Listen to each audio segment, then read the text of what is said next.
एक बार की बात है, एक गांव में रहने वाला एक जवान लड़का इस बात से परेशान था कि उसके मन में हर समय कोई ना कोई नकारात्मक विचार चलते रहते हैं।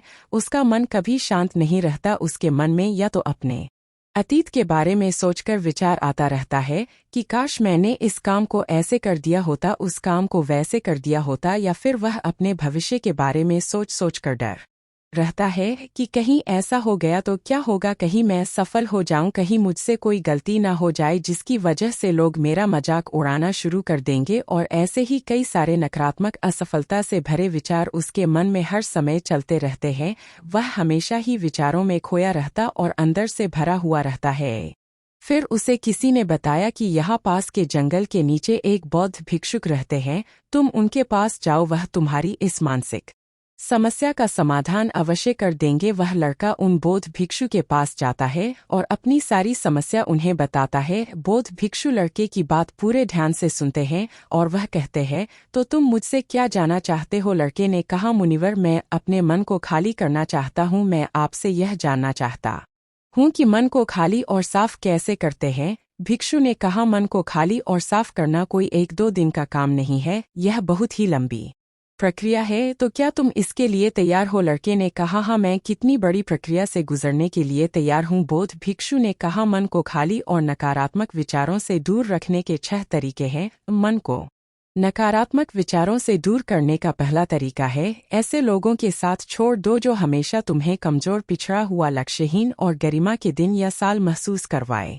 अक्सर हमारे आसपास कुछ ऐसे लोग भी होते हैं जो शायद पद और धन में थोड़ा ऊपर होते हैं, लेकिन वह अपने इसी पद और धन के घमंड में अपने से थोड़ी नीचे के स्तर के लोगों को कुछ भी नहीं समझते। वह हमेशा ही अपने से छोटे लोगों को यह महसूस करवाते हैं कि वह कितने छोटे हैं, वह जीवन में कुछ भी बड़ा हासिल करने में सक्षम नहीं है। इसके अलावा कई बार हमारे कुछ मित्र और परिवार के सदस्य भी ऐसे होते हैं जो अक्सर हमें छोटा महसूस करवाते हैं, हमें नीचा दिखाने की कोशिश करते हैं, लोगों के सामने हमारा मजाक बनाते हैं। तो ऐसे लोगों से जितना हो सके दूर रहो, क्योंकि ऐसे लोग वो होते हैं जो तुम्हारी नज़रों में तुम्हारी गरिमा को नष्ट कर तुम्हें विलक्षण बना देंगे और तुम्हें खुद की काबिलियत पर संदेह होना शुरू हो जाएगा। तुम्हारे अंदर खुद के प्रति और दुनिया के प्रति नकारात्मक भावना आनी शुरू हो जाएगी और यह नकारात्मक विचार तुम्हें मानसिक तनाव और चिंता की तरफ ले जाएंगे।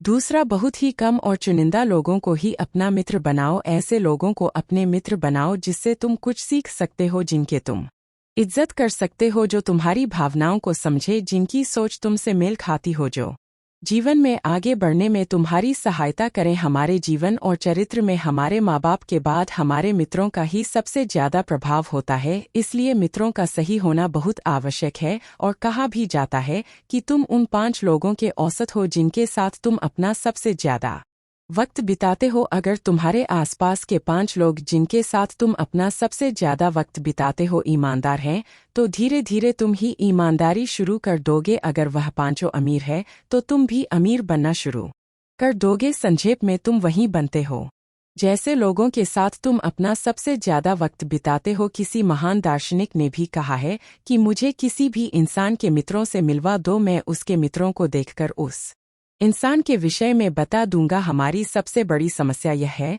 कि हम लोगों को नहीं बोल पाते। हम ऐसे लोगों से भी नहीं बोल पाते जिन्हें हम अपनी जिंदगी में नहीं चाहते, और फिर हम ना चाहते हुए भी इन नकारात्मक लोगों के साथ अपना वक्त बिताते रहते हैं। इसीलिए हमें सबसे पहले उन लोगों को अपनी जिंदगी से ना बोलना है जिनके लिए हमें लगता है अगर हमारी जिंदगी में वो ना हो तो शायद हम ज्यादा खुश रहेंगे। दोस्तों, आप अपनी लाइफ से ऐसे वाले लोगों और ऐसी हर चीज को जो आपको आगे बढ़ने से रोकती है इग्नोर कर लाइफ में आगे बढ़ने का रिव्यू डेवलप करना चाहिए। अब बौद्ध भिक्षु ने कहा, मन को खाली करने का तीसरा तरीका है वर्तमान। जो लड़के की तरफ इशारा करते हुए कहे, तुम अपना अतीत नहीं बदल सकते, लेकिन तुम अपना वर्तमान अवश्य बदल सकते हो। इसलिए पूरी तरह से वर्तमान में रहते हुए उन चीजों और कामों पर ध्यान दो जो तुम्हारे नियंत्रण में है। यह तो आज कर सकते हो। यदि तुम आज बदल सकते हो तो मेरी एक बात हमेशा याद रखना, केवल वर्तमान में रहकर ही भविष्य को संवारा जा सकता है। इसलिए वर्तमान में जीने की आदत डाल लो। बौद्ध भिक्षु ने कहा, चौथा, स्वास्थ्य और पौष्टिक खाना खाओ। हमारे शरीर ऊर्जा से चलता है और हम जैसा खाना खाएंगे वैसे ही ऊर्जा हमारे शरीर को मिलेगी और फिर वैसा ही हमारे शरीर और मन का व्यवहार भी होगा। अगर तुम कोई ऐसा भोजन ग्रहण करते हो जिसमें खुद को इज्जत नहीं है, जैसे कि मांसाहार, तो तुम्हारी मन पर इसका विपरीत प्रभाव पड़ता है। साथ ही अगर शरीर स्वस्थ नहीं है तो हमारा मन भी प्रसन्न नहीं रह सकता। जब शरीर अस्वस्थ और कमजोर होता है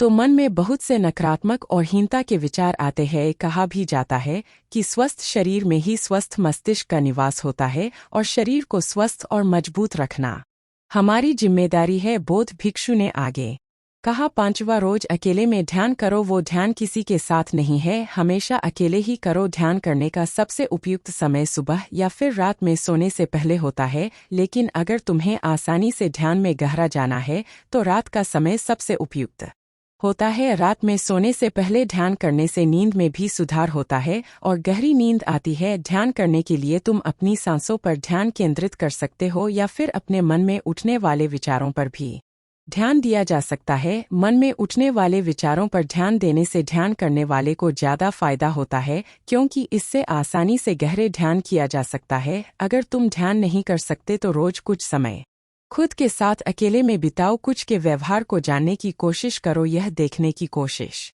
करो कि मन में किस तरह के विचार उठ रहे हैं। जब तुम लंबे समय तक ध्यान करते हो या अपने साथ अकेले में वक्त बिताते हो तो तुम कुछ नया शुरू कर देते हो। तुम्हारे अंदर एक ठहराव आ जाता है, तुम्हारा उतावलापन कम हो जाता है, तुम कम बोलते हो, आसपास की चीजों पर ध्यान ज्यादा देते हो, ज्यादा शांत और स्थिर रहते हो, जिससे तुम्हारा आकर्षण सहज ही बढ़ जाता है, जिससे सैकड़ों की भीड़ में भी अलग दिखते हो। और सबसे बड़ी बात, ध्यान करने से तुम्हारे मन में विचारों की तीव्रता कम हो जाती है, जिससे तुम्हारे मन में नकारात्मक विचार कम होते हैं। बौद्ध भिक्षु ने कहा, 6वां और आखिरी, नई जगह पर घूमने जाओ। एक बहुत ही पुरानी कहावत है कि एक लंबी यात्रा आपको जो किताबों से भी ज्यादा ध्यान देती है। तुमने देखा होगा कि बौद्ध भिक्षुक साल के 9 महीने लगातार घूमते रहते हैं। उनके घूमने के पीछे का एक कारण यह भी है कि नई जगहों पर जाने से मन को नयापन महसूस होता है, जिससे मन हमेशा ही उत्साहित और ऊर्जा से भरा रहता है। कोशिश करो कि प्रकृति की सुंदरता से भरे स्थानों पर घूमने के लिए आ जाओ। जब घूमने जाओ तो अपने आसपास की हर चीज पर पूरा ध्यान, तो इससे तुम्हारे चीजों पर ध्यान देने की आदत बढ़ेगी। प्रकृति की सुंदरता और उसकी आवाज में होने की आदत डालो। वर्तमान में जो अपना अतीत में हुई गलतियों और सारी चिंताओं को भूल जाओ। बस यही है मन को खाली करने का सूत्र।